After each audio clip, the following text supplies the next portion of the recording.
pagar sihir.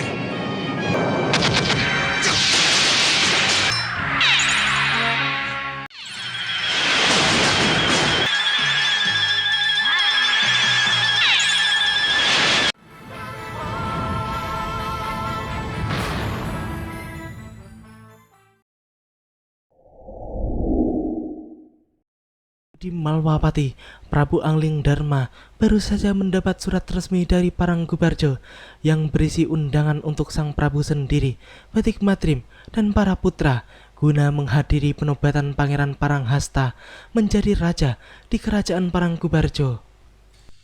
Seperti yang diharapkan saya akan hadir, Kanda. Ya, Dan saya kira akan lebih baik kalau para putra juga hadir bersama Kanda. iya, Dinda Prabu benar.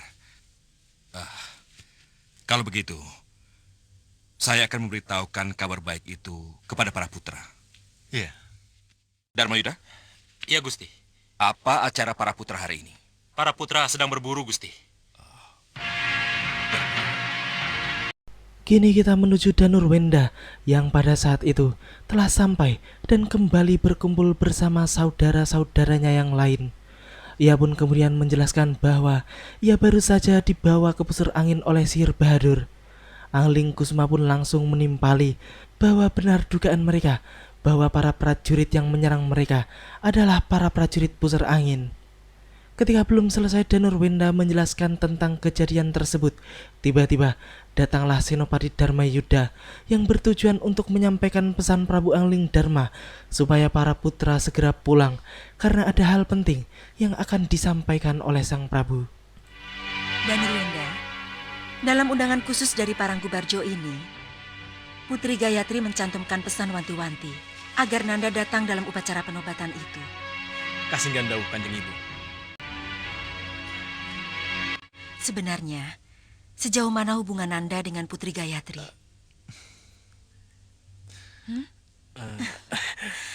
Jawab dengan jujur, putraku. Ramadamu ingin mendengar. Mengaku saja, Dinda. Putri Gayatri memang manis kok. Tidak, Kanda. Tidak ada hubungan apa-apa antara Dinda dengan Putri Gayatri. Danur Wenda pun tampak masih malu-malu untuk mengakui kalau dirinya ada hubungan batin dengan Putri Gayatri.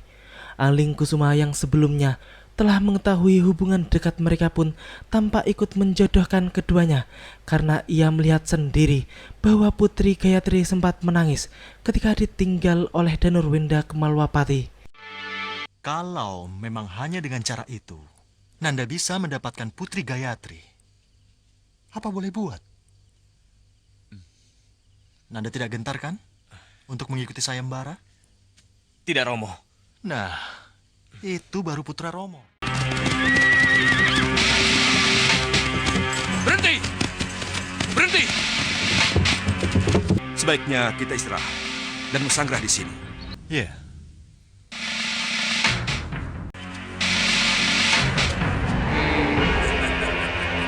Kamu akan sanggah di situ, Angling Dharma? Baik, baik. Akan aku siapkan teror untukmu. Setelah melihat perkemahan Prabu Angling Dharma dan rombongannya, Rahwana pun segera ke pusar angin dan menemui Singamaruta. Ia pun kemudian memberitahukan bahwa Angling Dharma yang akan ke Parangkubarjo sedang mesanggrah atau mendirikan tenda di tepi sungai Parangarum untuk beristirahat. Sehingga momen tersebut merupakan sebuah kesempatan baik bagi mereka untuk bisa membunuh Raja Malwapati sebagai simbol golongan putih itu. Rahwana Raja pun berjanji akan mengirim roh jahat Sarpakenaka untuk membunuh Prabu Angling Dharma. Akan kukirim roh jahat Sarpakenaka untuk membunuh Angling Dharma. Tapi karena di pesanggrahan Angling Dharma dikawal ketat oleh Batik Madrim, maka akan kukacau dulu desa-desa di sekitar Angling Dharma mesanggrah. Tugasmu, permudah Sarpakenaka membunuh Angling Dharma dan permaisurinya. Saya mengerti. Bagus. Kalau begitu laksanakan tugasmu dengan baik. Malam itu, di sebuah desa bernama Dukuh Dadakan, tanpa angin bertiup kencang, dan tiba-tiba para penduduk pun diserang oleh kelelawar-kelelawar penghisap darah yang sangat ganas. Mereka pun menjadi kelabakan mendapat serangan tiba-tiba itu.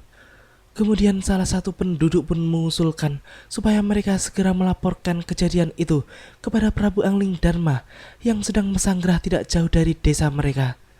Akhirnya kami tua desa tersebutlah yang langsung menuju perkemahan Prabu Angling Darma dan melaporkan tentang kejadian yang menimpa desanya.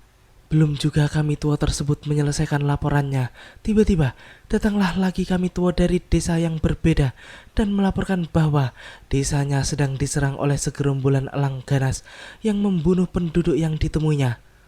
Hal itu jelas membuat Angling Darma dan yang lainnya menjadi terkejut dan merasa aneh dengan kejadian yang terjadi secara bersamaan dan dengan kasus yang hampir sama itu.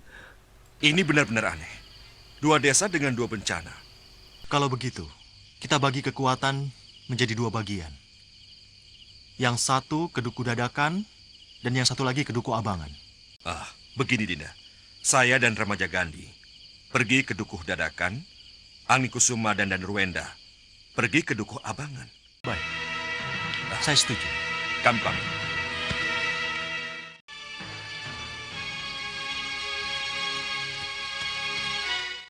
Ternyata sedari tadi Singa Maruta, Bahadur dan Singa Mandala telah mengintai perkemahan Angling Darma dan mereka pun melihat kalau Batik Madrim dan para putra Malwapati telah pergi ke desa-desa yang mereka kacaukan. Hal itu jelas sesuai dengan harapan dan rencana mereka sebelumnya. Sambil menunggu kedatangan roh jahat Sarpa Kenaka, Singa Maruta pun menyuruh Bahadur untuk menggunakan spion RE King-nya guna mengetahui kepastian posisi Angling Darma di saat itu. Tampaknya, Sang Prabu pun sedang bersama Dewi Sekarwangi yang tengah mengungkapkan kecurigaannya dengan 2 kejadian aneh yang baru saja terjadi. Dengan perginya Kanda Batik Madrim dan para putra, pasti akan terjadi sesuatu dengan kita. Luar biasa. Kenapa nih Dewi Sekarwangi bisa mengetahui dengan tepat sampai sejauh itu? Dewi Sekarwangi kan pernah makayang ke Megapura. Saya kira tidak aneh kalau naluri bidadarinya yang bicara, Adi Prabu. Ya, Kakang benar. Jadi apa yang harus kita lakukan, Adi Prabu? Agar mereka tetap di tempat dan tidak meninggalkan pesanggrahan.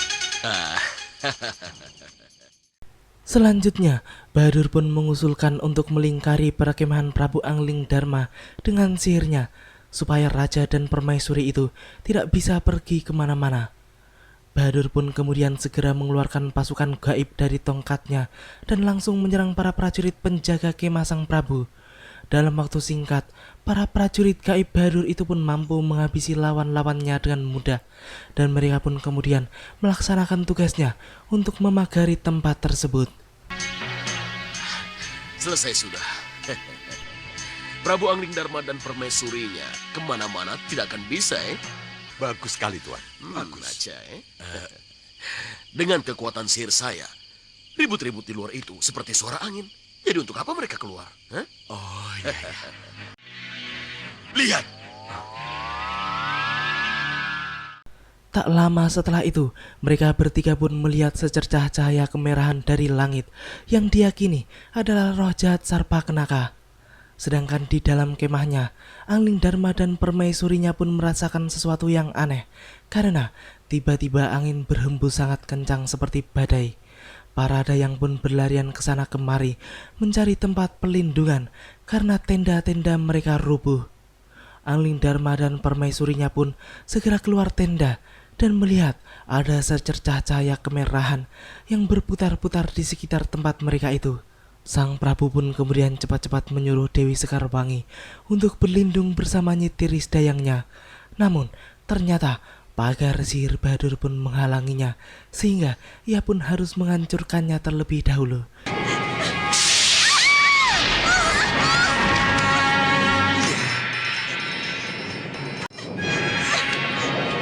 Pagar sihir!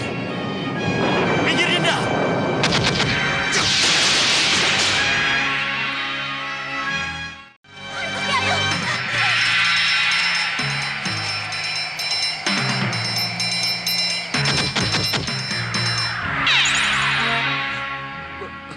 Pasopati, nei. Lingkaran sihir saya tidak akan mampu menghadapi Pasopati, Tuan. Ya, si Bahadur bodoh itu pun sangat takut dan terkejut melihat Pasopati yang ada di tangan sang Prabu. Ia pun merasa bahwa lingkaran sihirnya tidak akan mampu melawan Pasopati. Padahal batas sihirnya telah dihancurkan Angling Dharma sebelum itu. Dengan panah pusaka sakti tersebut, Raja Malwapati itu pun tampak tenang karena ia yakin bahwa tidak akan ada yang bisa mengalahkannya.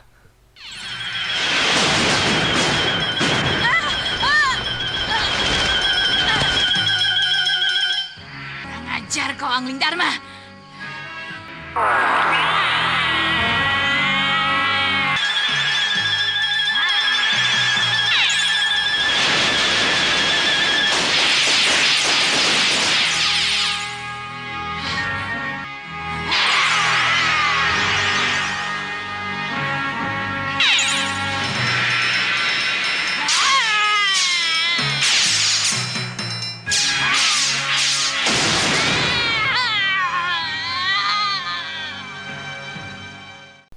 Ya, akhirnya arwah Sarpakenaka tersebut harus hancur dan musnah karena berhadapan dengan panah Pasopati milik Prabu Angling Dharma.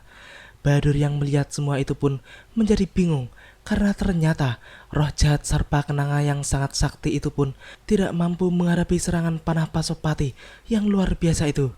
Selanjutnya, Batik Madrim dan yang lainnya pun terlihat telah kembali ke perkemahan. Lihat itu. Tidak, Prabu.